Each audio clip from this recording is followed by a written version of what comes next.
बोला भाई हम लोग आए हैं यहाँ मरना है, धरना देना है, धरना है अगर देना है मरने के लिए दिया है, लेकिन हमारे जब तक लोड शेडिंग 24 घंटे बिजली लोड शेडिंग बलोच पश्तून इत्तेहाद रही। मैं मीर खुर्शीद जमालदीनी एग्जीक्यूटिव कमेटी के रुकन जमींदार एक्शन कमेटी के, और ये धरना आज मेरे ख्याल में 48 घंटे से ज़्यादा हो चुका है।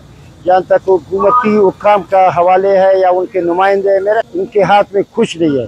हम चाहते हैं कि ये मुस्तकिल बुनियादों पे हल हो। हमें बिजली अभी नहीं चाहिए, अभी हमें चाहिए सोलर सिस्टम पे हमें दे दे ताकि हम लोग अपना वो ज़मींदारी करें, क्योंकि बलूचिस्तान इस वक्त खड़ा है सिवाय ज़मींदारी और लाओस्टाक के अलावा और ज़मींदार यहाँ पे कुछ बलूचिस्तान में नहीं, न या काम पे कारखाने हैं न दूसरा तीसरा रहा। यहाँ पे हम लोग हुक्काम से बहुत ही मायूस है, लेकिन यहाँ पे जो पिंडाल में लगे हमारे इनके जज्बात ईमानदारी से मैं आपको बता 6 महीने साल तक हम लोग बैठने के लिए तैयार है, क्योंकि हमारा मौत और जीस का मसला इस वक्त इसी पे डिपेंड करता है।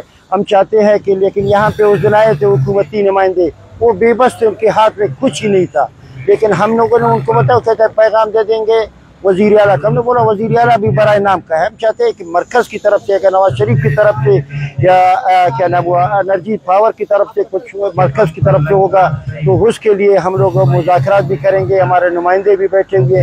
लेकिन ये तसल्ली देने के लिए रात DC कोयटा भी आया था, वो तो अपना वो कर रहे हैं कि भाई आप लोग अपना धरना ख़त्म कर दे जाए वो वापडा वालों के पास मुज़ाकरात। फिर हमने बोला भाई हम लोग आए हैं यहाँ मरना है, धरना देना है, धरना है अगर देना है मरने के लिए दिया है, लेकिन हमारे जब तक हकूक़ में नहीं मिले इससे हम लोग कभी दस्तबरदार नहीं होंगे।